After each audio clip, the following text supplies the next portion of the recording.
5वां अध्याय। ऋषि बोले, प्राचीन समय में शुंभ निशुंभ दोनों असुरों ने बल के मद में आकर इंद्र का त्रिलोकी का राज्य और यज्ञों के भाग छीन लिए। उन्हीं दोनों ने सूर्य, चंद्रमा, कुबेर और वरुण का अधिकार पा लिया। वायु एवं अग्नि का काम भी वही करने लगे। देवताओं को तो अपमानित, पराजित एवं राज्य भ्रष्ट करके स्वर्ग से निकाल दिया। जिनके अधिकार उन दो असुरों ने छीन लिए थे, वे सभी पराजित देवता अपराजिता देवी का स्मरण करने लगे कि उस देवी ने तो हमें वर दिया हुआ है कि आपत्ति काल में मेरा स्मरण करने पर तुम्हारे महान संकट तत्क्षण में दूर कर दूंगी। यही वह विचार कर पर्वतराज हिमालय पर सभी देवता पहुँचे। वहाँ भगवती की स्तुति करने लगे। देवता बोले, देवी एवं महादेवी को नमस्कार हो, शिवा को सदा नमस्कार हो, प्रकृति भद्रा को नमस्कार हो। हम सनियम उस भगवती को प्रणाम करते हैं। रुद्र रूपा को नमस्कार, नित्य स्वरूपा गौरी धात्री को नमो नमः हो, ज्योत्सना रूपिणी चंद्र स्वरूपा सुखमयी को निरंतर नमो नमः। प्रणाम करने वालों की उन्नति करने वाली सिद्धि स्वरूपा को नमस्कार हो। दैत्यों की लक्ष्मी राज लक्ष्मी शंकर पत्नी माता जी को नमो नमः हो। दुर्गा संकट से पार कराने वाली दुर्गपाला सार रूप सारा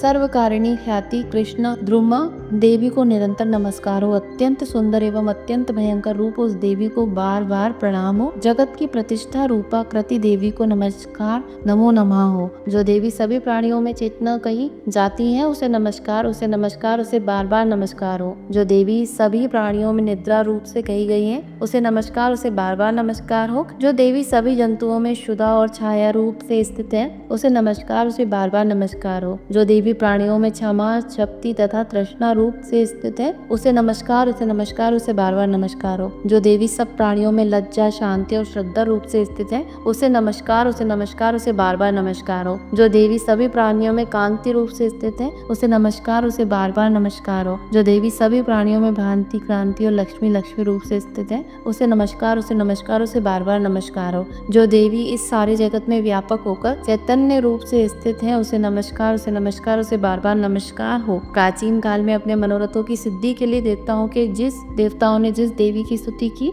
इसी प्रकार कई दिनों तक सुरपति इंद्र जिसकी सेवा करता रहा, वह मंगल रूपा परमेश्वरी हमारे मंगल एवं कल्याण करे और हमारी आपत्तियां दूर करे। दुष्ट दैत्यों से संतापित हम संपूर्ण देवता जिस भगवती ईश्वरी को नमस्कार कर रहे हैं और जो भक्ति पूर्वक नम्रता के स्वरूप मनुष्यों द्वारा स्मरण की जाने पर उनकी सभी विपत्तियों का नाश कर देती है, वह हमारी भी सभी विपत्तियां दूर करे। ऋषि बोले, हे राजन, देवता लोग जब इस प्रकार भगवती की स्तुति कर रहे थे, उस समय श्री गंगा जी के जल में स्नान करने के लिए श्री पार्वती जी आईं। उस समय सुंदर भौहों वाली पार्वती जी ने देवताओं से कहा कि आप लोग किसकी स्तुति कर रहे हो। तब उनके शरीर कोश से प्रकट होकर शिवा बोली, ये देवता तो शुंभ दैत्य से सताए हुए एवं संग्राम में निशुंभ से पराजित हुए मिलकर मेरी ही स्तुति कर रहे हैं। श्री पार्वती जी के शरीर कोश से श्री अंबिका जी का प्राकट्य हुआ, इसी कारण सारे संसार में कौशिकी नाम से प्रसिद्ध हैं। इस प्रकार जब कौशिकी प्रकट हुई, तब श्री पार्वती जी रूप में काली हो गई। हिमालय में रहने के कारण इसका कालिका नाम विख्यात हुआ।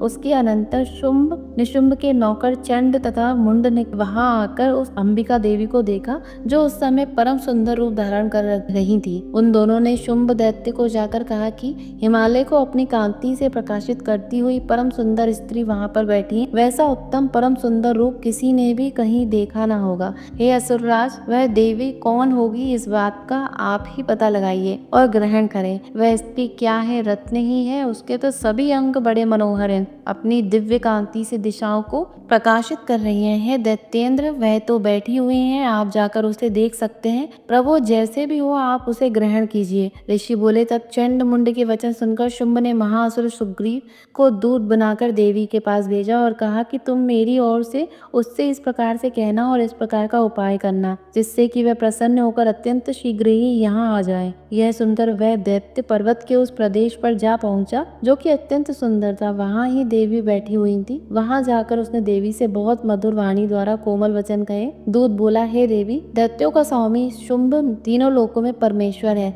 मैं उसका दूत हूँ, आपके पास उसने भेजा है, मैं यहाँ हूँ। सभी देव जातियों में कोई भी ऐसा देवता नहीं जो इसकी आज्ञा ना मानता हो। उसने सभी देवता परास्त कर दिए हैं। अब आपके लिए उसका जो संदेश है वह मुझसे सुनिए। उसने कहा है, सारी त्रिलोकी मेरी हो चुकी है, सभी देवता मेरे अधीन है, सभी यज्ञ भाग पृथक पृथक करके मैं ही पा रहा हूँ। त्रिलोकी भर में उत्तम सभी रत्न मेरे अधीन हो चुके हैं। उसी प्रकार इंद्र इंद्र के वाहन श्रेष्ठ ऐरावत हाथी को मैंने छीन लिया है। देवताओं ने क्षीर समुद्र से उत्पन्न उच्चेश्वा नामक अश्वरत्न प्रणाम करके भेंट कर दिया है। और भी जितने देव गंधर्व एवं नागों के पास रत्न रूप वस्तुएं थी, वह सबकी सब हे सुंदरी मेरी हो चुकी हैं। हे देवी, अब हम तुमको स्त्रियों में एक रत्न मान रहे हैं, इस कारण अब आपको भी हमारे पास आ जाना चाहिए, क्योंकि हम तो रत्न के भोक्ता हैं। अब तुम्हारी इच्छा है उसे अथवा मेरे पराक्रमी भ्राता निशुंभ को, इन दोनों में से किसी को वर लो, क्योंकि तुम रत्न रूप हो। मेरे साथ विवाह कर लेने से तुम्हें अतुल ऐश्वर्य प्राप्त हो जाएगा। यह अपनी बुद्धि द्वारा सोच ले, फिर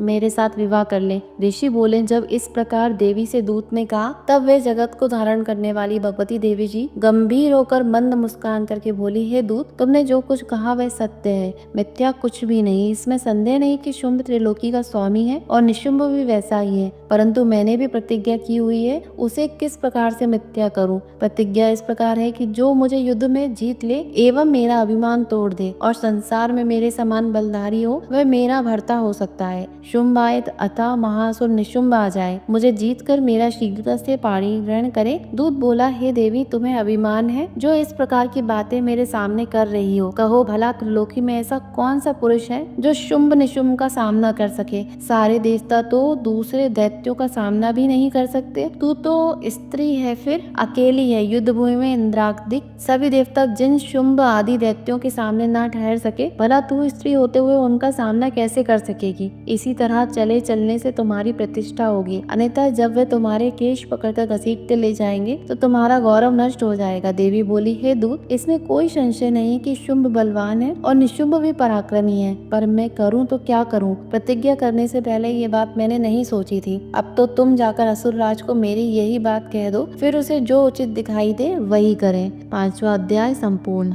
बोलो माता रानी की जय। क्षमा प्रार्थना। परमेश्वरी, मेरे द्वारा रात दिन सहस्त्रों अपराध होते रहते हैं, ये मेरी दासी है, यूँ समझकर मेरे उन अपराधों को आप कृपा पूर्वक क्षमा कीजिए। परमेश्वरी, मैं आवाहन नहीं जानती, विसर्जन नहीं जानती तथा पूजन करने का ढंग भी नहीं जानती, क्षमा करो। देवी सुरेश्वरी, मैंने जो मंत्रहीन, क्रियाहीन और भक्तिहीन पूजन किया है वह सब आपकी कृपा से पूर्ण हो। सैकड़ों अपराध करके भी जो तुम्हारी शरण में जगदम्ब कहकर पुकारता है, उसे वही गति प्राप्त होती है जो ब्रह्मादि देवताओं के लिए भी सुलभ नहीं है। जगदम्बिके, मैं अपराधी हूँ, किंतु तुम्हारी शरण में आई हूँ। इस समय दया की पात्र हो, तुम जैसा चाहो करो। देवी परमेश्वरी, अज्ञान से, भूल से अथवा बुद्धि भ्रांत होने के कारण मैंने जो न्यूनता या अधिकता कर दी हो वह सब क्षमा करो और प्रसन्न हो। सच्चिदानंद स्वरूप परमेश्वरी, जगदात्मा कामेश्वरी, तुम प्रेम पूर्वक मेरी यह पूजा स्वीकार करो और मुझ पर प्रसन्न रहो। देवी सुरेश्वरी, तुम गोपनीय से भी गोपनीय वस्तु की रक्षा करने वाली हो, मेरे निवेदन किए हुए इस जप को ग्रहण करो। त्वमेव माता च पिता त्वमेव बंधु च सखा त्वमेव विद्या द्रविणं त्वमेव सर्वं मम देव देव। हमारे इस वीडियो को लाइक करें, शेयर करें और हमारे चैनल को सब्सक्राइब करना ना भूलें।